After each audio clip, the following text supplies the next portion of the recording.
चुनाचे लिखा है कि कोई रास्तबाज नहीं, एक भी नहीं, कोई समझदार नहीं, कोई खुदा का तालिब नहीं, सब गुमराह हैं, सब के सब निकम्मे बन गए, कोई भलाई करने वाला नहीं, एक भी नहीं। लेकिन हमें उम्मीद है यीशु मसीह गुनहगारों को निजात देने के लिए आया है, मगर तुम जाकर इसके मायने दरियाफ्त करो कि मैं कुर्बानी नहीं बल्कि रहम पसंद करता हूँ, क्योंकि मैं रास्तबाजों को नहीं बल्कि गुनहगारों को बुलाने आया हूँ।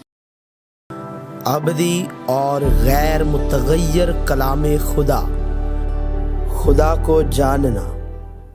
बाइबल जो वक्त से मावरा है, खुदा को जानना। हिस्सा 7, गुनाह। बाइबल खुदा के लोगों को उन लोगों में से जो गुनहगार बन गए बुलाते और उन्हें दोबारा बेगुनाह हालत में लौटाते हुए खुदा की कहानी है। ये इस बात की कहानी है कि किस तरह गुनाह का मसला जो पुराने अहदनामा के नाअहल काहिनों और नाअहल जानवरों की कुर्बानियों से हल नहीं किया जा सकता था, यीशु खुदा के कफारे के काम के जरिए हल हुआ। इसलिए हमें ये जानना चाहिए कि गुनाह क्या है और हमें ये जानने की जरूरत है कि इस गुनाह पर कैसे काबू पाना है और उससे कैसे लड़ना है। बसूरत दीगर हम खुदा के लोगों की जिंदगियों में गुनाह से आजादी का लुत्फ नहीं उठा सकते। गुनाह की नौयत, गुनाह की असल।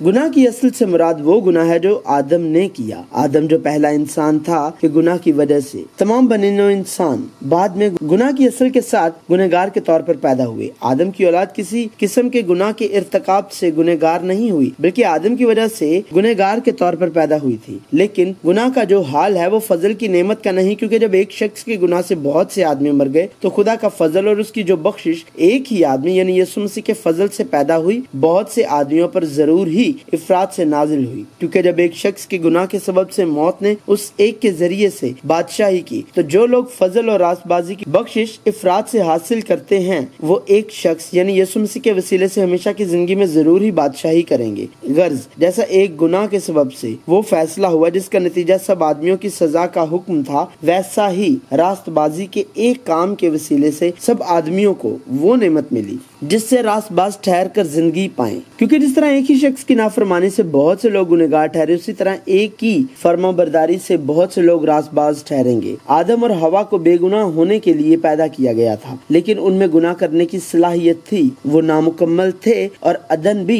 नामुकम्मल था। आखिरकार आदम और हवा ने गुनाह किया और गुनहगार बन गए, और इसके बाद आदम और हवा की तमाम औलाद गुनहगार बन गए जो अपने गुनाहों की वजह से गुनाह की असल के साथ पैदा हुए थे। आदम और हवा का गुनाह नाफरमानी से शुरू हुआ और उसके बाद से उस किस्म का गुनाह जो तमाम बनी नौ इंसान में फूट पड़ा, इंसानी गरूर से बढ़ा। लिहाजा हमें ये जानना चाहिए कि हम खुद गुनाह में पैदा हुए थे और उस वक्त से गुनहगार थे जब से हम अपनी माँ के रहम में थे। हमें अपने दिलों में ये याद रखना चाहिए कि हम गुनाह इसलिए करते हैं कि हम गुनहगार हैं, ना कि इसलिए कि गुनहगार हैं क्योंकि हमने गुनाह किया है। गुनाह का फल, अमल का गुनाह। अमल का गुनाह एक ऐसा फेल है जिसमें असल गुनाह के साथ पैदा होने वाला गुनहगार असल गुनाह के जरिए गुनाह करता है। लिहाजा अगर हम असल गुनाह को गुनाह की जड़ समझते हैं तो हमारे गुनाह का अमल असल गुनाह का फल है। अहम बात यह है कि गुनहगार इंसान पर नहीं, गुनहगार आसमान पर नहीं जा सकते, लेकिन यहाँ गुनहगार के गुनाह से मुराद असल गुनाह है। ऐसा नहीं है कि आप अपने अमाल के गुनाहों की वजह से आसमान पर नहीं जा सकते। वो असल गुनाह जिसे मैं हल नहीं कर सकता कि मैंने ये नहीं किया, यीशु मसीह के कफारे के काम के जरिए हमेशा के लिए हल हो जाएगा। बेशक यीशु मसीह के कफारे के काम ने असल गुनाह और अमल के गुनाह दोनों को माफ किया और असल गुनाह एक बार और हमेशा के लिए माफ कर दिया गया, लेकिन अमल का गुनाह अब भी उन गुनहगारों की जिंदगियों में जिनके असल गुनाह माफ कर दिए गए हैं दोहराया जाता है।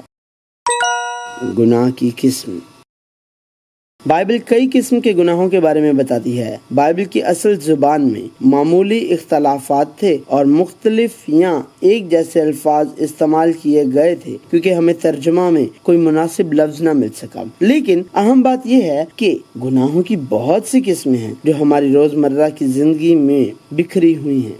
बाइबल में गुनाहों की इकसाम ये हैं: बदी, कत्ल, गीबत, हसद, बदकार, झूठी गवाही, मगरूर, बेइज्जती, खुदा की नजर में नफरती, बेरहम, अहदेशिकन, बेहिस, नाशुक्रा, धोखेबाज, शराबी, लालची, झगड़ा वगैरह। शायद इन तमाम गुनाहों से कोई भी पाक ना हो। गुनाहों की दर्जा बंदी करना। बाइबल गुनाह को 3 बड़े दर्जों में तकसीम करती है। ये वो चीजें हैं जब शैतान ने सांप के जरिए हवा को आजमाया, जब शैतान ने यस्सु को आजमाया, और वो चीजें जो मसीही इस दुनिया में देखते हुए रखते हैं। औरत ने जो देखा कि वो दरख्त खाने के लिए अच्छा और आंखों को खुशनुमा मालूम होता है और अकल बख्शने के लिए खूब है, तो उसके फल में से लिया और खाया और अपने शौहर को भी दिया और उसने खाया। उस वक्त रूह यस्सु को जंगल में ले गया ताकि इब्लीस से आजमाया जाए, और 40 दिन और 40 रात फाका करके आखिर को उसे भूख लगी। और आजमाने वाले ने पास आकर उससे कहा, अगर तू खुदा का बेटा है तो फरमा कि ये पत्थर रोटियां बन जाए। उसने जवाब में कहा, लिखा है कि आदमी सिर्फ रोटी ही से जीता ना रहेगा बल्कि हर बात से जो खुदा के मुंह से निकलती है। तब इब्लीस उसे मुकद्दस शहर में ले गया और हैकल के कुंगरे पर खड़ा करके उससे कहा कि अगर तू खुदा का बेटा है तो अपने ताई नीचे गिरा दे, क्योंकि लिखा है कि वो तेरी बाबत अपने फरिश्तों को हुक्म देगा और वो तुझे हाथों पर उठा लेंगे, ऐसा ना हो कि तेरे पांव को पत्थर से ठेस लगे। यीशु ने उससे कहा, यह भी लिखा है कि तो खुदा अपने खुदा की आजमाइश न कर। फिर इब्लीस उसे एक बहुत ऊंचे पहाड़ पर ले गया और दुनिया की सब सल्तनतें और उनकी शान शौकत उसे दिखाई और उससे कहा, अगर तू झुक कर मुझे सजदा करे तो ये सब कुछ तुझे दे दूंगा। यीशु ने उससे कहा है, शैतान दूर हो, क्योंकि लिखा है कि तो खुदावंद अपने खुदा को सजदा कर और सिर्फ उसी की इबादत कर। तब इब्लीस उसके पास से चला गया और देखो फरिश्ते आकर उसकी खिदमत करने लगे, क्योंकि जो कुछ दुनिया में है यानी जिस्म की ख्वाहिश और आंखों की ख्वाहिश और जिंदगी की शेखी वो बाप की तरफ से नहीं बल्कि दुनिया की तरफ से है। इन 3 इकसाम के बारे में यूहन्ना रसूल जिस्म की ख्वाहिश, आंखों की ख्वाहिश और जिंदगी की शेखी बयान करता है। तीनों अहम है, लेकिन खास तौर पर आंखों की ख्वाहिश गुनाह की राह का काम करती है। जब हवा ने शैतान की बातें सुनी और दरख्त का फल देखा तो वो उस गुनाह के करीब आ गई, यहाँ तक कि पहले शैतान ने खुदा यीशु मसीह खुदा के बेटे को आजमाने की कोशिश की और उससे कहा, अगर तू झुक कर मुझे सिजदा करे तो ये सब कुछ तुझे दे दूंगा। उसने उसे दुनिया की तमाम बादशाहतें और उनकी शान शौकत दिखाई, यहाँ तक कि शैतान भी जानता है ये इस बारे में है कि नजर का कितना असर है। बदन का चिराग आंख है, बस अगर तेरी आंख दुरुस्त हो तो तेरा सारा बदन रोशन होगा, और अगर तेरी आंख खराब हो तो तेरा सारा बदन तारीक होगा। यीशु ने कहा कि अगर तुम अंधे होते तो गुनहगार ना ठहरते, मगर अब कहते हो कि हम देखते हैं, बस तुम्हारा गुनाह कायम रहता है। गुनाह की एक और शक्ल जिस पर यहाँ जोर दिया गया है वो ये है कि हम अपने आसमानी बाप में खुशी नहीं मनाते। बाइबल बयान करती है कि खुदा को तर्क करना गुनाह है और खुदा से ना डरना गुनाह है। तेरी ही शरारत तेरी तादीब करेगी और तेरी बरगश्तगी तुझको सजा देगी। खुदावंद रब्बुल अफ़वाज फरमाता है, देख और जान ले कि ये बुरा और नहायत भेजा काम है कि तूने खुदावंद अपने खुदा को तर्क किया और तुझको मेरा खौफ नहीं। दूसरा बेटा गुनहगार है, वो वही है जिसे अपने बाप के साथ रहते हुए सिर्फ अपने बाप की दौलत में दिलचस्पी थी, और वो है जिसने आखिरकार अपने बाप की चीजों के साथ अपने बाप को छोड़ दिया। यीशु ने मजीद कहा, किसी शख्स के 2 बेटे थे, उनमें से छोटे ने बाप से कहा, अबा माल का जो हिस्सा मुझको पहुंचता है मुझे दे दे। उसने अपना मालो मता उन्हें बांट दिया और बहुत दिन ना गुजरे कि छोटा बेटा अपना सब कुछ जमा करके दूर दराज मुल्क को रवाना हुआ और वहाँ अपना माल बद चलने में उड़ा दी। मैं उठकर अपने बाप के पास जाऊंगा और उससे कहूंगा, है बाप, मैं आसमान का और तेरी नजर में गुनहगार हुआ, अब इस लायक नहीं रहा कि फिर तेरा बेटा कहलाऊं, मुझे अपने मजदूरों जैसा कर ले। ये ठीक है, दूसरे बेटे को आखिरकार मालूम हो गया, वो जानता था कि उसके बाप का नौकर बनना बेहतर है। ये दाऊद का भी एतराफ था, मैंने खुदावन से एक दरख्वास्त की है, मैं इसी का तालिब रहूंगा कि मैं उम्र भर खुदावंत के घर में रहूं ताकि खुदावंत के जमाल को देखूं और उसकी हैकल में इस्तफसार किया करूं। और दूसरे बेटे के बरक्स जो अपने बाप की चीजें लेकर चला गया लेकिन आखिरकार अपने बाप के पास वापस आया। पहला बेटा जो अपने बाप के पास था लेकिन फिर भी सिर्फ अपने बाप के माल की परवाह करता था, वो भी गुनहगार है। दूसरे बेटे की तरह पहले बेटे ने देखा और जाना और महसूस किया कि उसके बाप का दिल दूसरे बेटे में है जो अपने बाप को छोड़कर चला गया था, पर उसे अपने बाप की खुशी से कोई दिलचस्पी नहीं थी बल्कि सिर्फ बाप की दौलत में दिलचस्पी थी जो उसकी होगी। वो गुस्से हुआ और अंदर जाना ना चाहा, मगर उसका बाप बाहर जाकर उसे मनाने लगा और उसने अपने बाप से जवाब में कहा, देख, इतने बरसों से मैं तेरी खिदमत करता हूँ और कभी तेरी हुक्मदुली नहीं की, मगर मुझे तूने कभी एक बकरी का बच्चा भी ना दिया कि अपने दोस्तों के साथ खुशी मनाता। लेकिन जब तेरा ये बेटा आया जिसने तेरा मालो मता कस्बियों में उड़ा दिया, तो उसके लिए तूने पला हुआ बछड़ा ज़िबा कराया। ये गुनाह है और ये बुराई है। हमें ये जंग लड़नी चाहिए जिसमें हम खुदा में खुश हों, ना कि खुदा की चीजों में, और जिसमें खुदा की मर्जी हमारी खुशी हो, ना कि मेरी ख्वाहिश।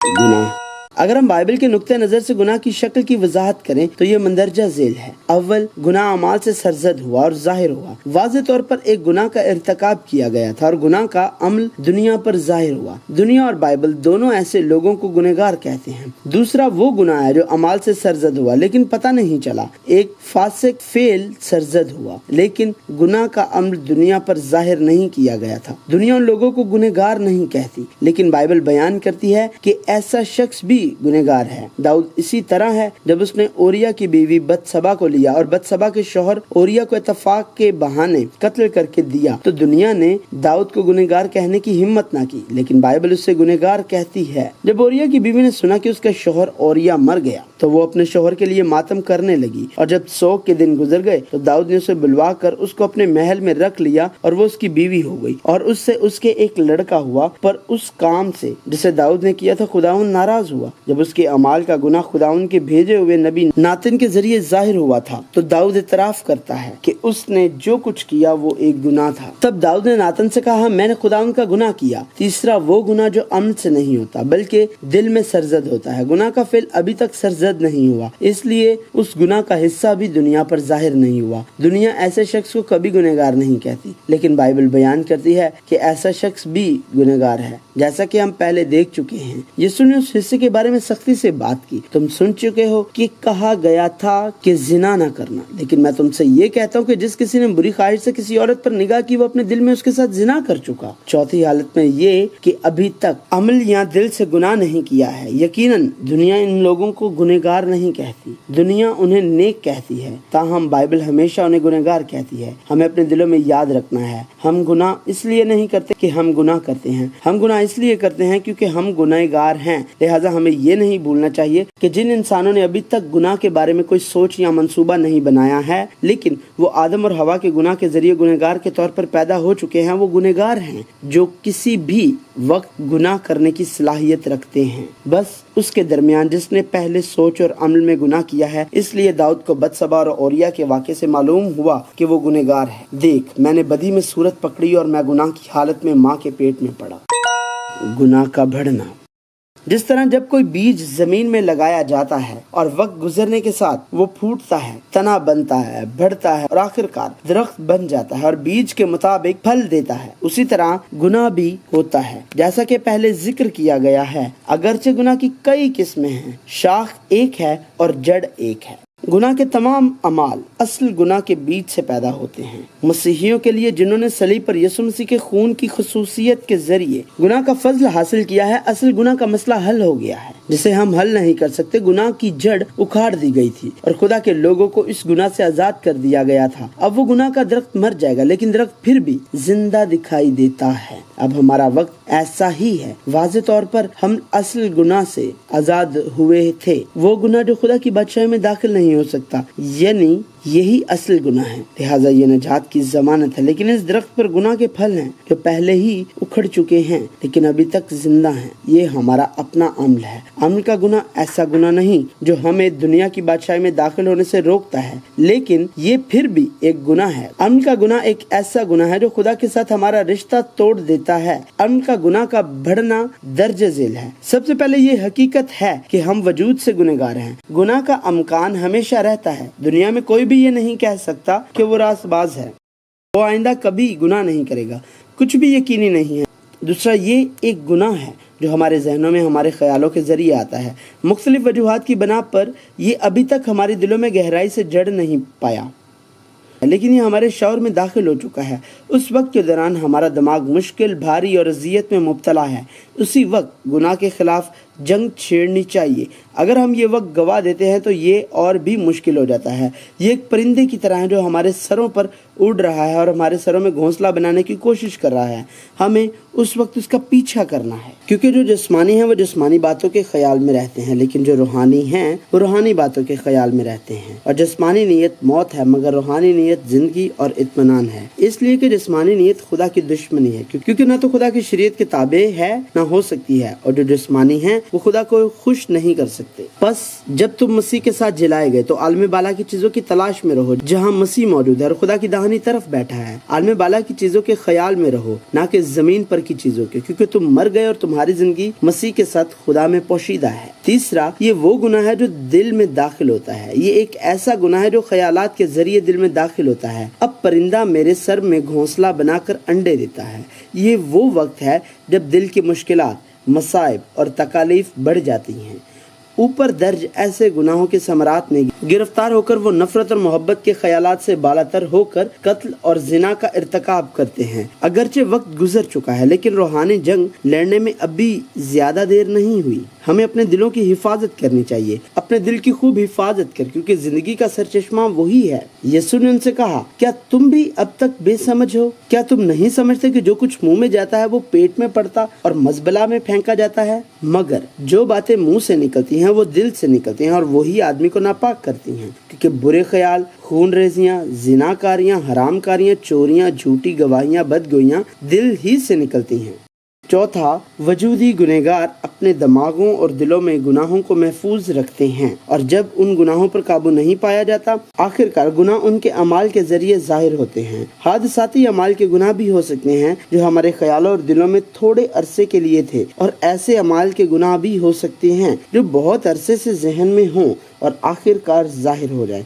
और अगरचे अमल की तशखीस इस बात पर मुनहसर होगी कि आया इस फेल को दूसरे लोगों और माशरे ने दरियाफ्त किया था या नहीं। बाइबल वाज़े तौर पर उसे गुनाह कहती है, चाहे हालात कुछ भी हों, और इर्तिकाब करने वाले को गुनहगार कहते हैं। इसके अलावा अगर हमने अपने अमाल के जरिए गुनाह किया भी है तो हमें ये तस्लीम करना चाहिए कि हम एक गुनहगार हैं और ये कि रास्तबाज बनना नामुमकिन है, और दोबारा गुनाह की जगह से निकलने के लिए जंग लड़ना चाहिए। यही वजह है कि बाइबल बार बार हमें गुनाह के खिलाफ लड़ने की तरफ इशारा करती है। फरेब न खाओ, बुरी सोबतें अच्छी आदतों को बिगाड़ देती हैं।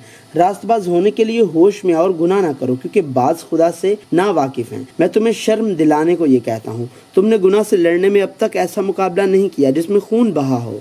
बिलाखिर अमाल में जाहिर किए गए गुनाहों को दोहराया जाएगा जब तक कि उन्हें दोबारा रोकर कंट्रोल न किया जाए, और वो गुनाह भी एक आदत बन जाएगा अगर उसे दोबारा रोकर काबू न किया गया। नीज वो गुनाह जो आदत बन चुका है, उसे दोबारा रोकर काबू न किया गया तो वो जिंदगी और नशा बन जाएगा। आखिरकार फैसला होगा, क्योंकि गुनाह की मजदूरी मौत है, मगर खुदा की बख्शिश हमारे खुदावंद यीशु में हमेशा की जिंदगी है। फिर ख्वाहिश शामिल होकर गुनाह को जनती है, और गुनाह जब बढ़ चुका तो मौत पैदा करता है। कोई भी रास्तबाज नहीं है। बाइबल बयान करती है कि खुदा के लोगों के तौर पर एक भी गुनाह करना सब बातों में गुनाह के बराबर है, क्योंकि जिसने सारी शरीयत पर अमल किया और एक ही बात में खता की, वो सब बातों में कसूरवार ठहरा। इसलिए कि जिसने ये फरमाया कि जिना ना कर, उसी ने ये भी फरमाया कि खून ना कर। बस अगर तूने जिना तो ना किया मगर खून किया तो भी तू शरीयत का अदूल करने वाला ठहरा। लेकिन यीशु ने कहा कि काम करने से पहले दिल में किए गए गुनाह भी गुनाह हैं। तुम सुन चुके हो कि अगलों से कहा गया था कि खून ना करना, और जो कोई खून करेगा वो अदालत की सजा के लायक होगा। लेकिन मैं तुमसे ये कहता हूँ कि जो कोई अपने भाई पर गुस्से होगा वो अदालत की सजा के लायक होगा, और जो कोई अपने भाई को पागल कहेगा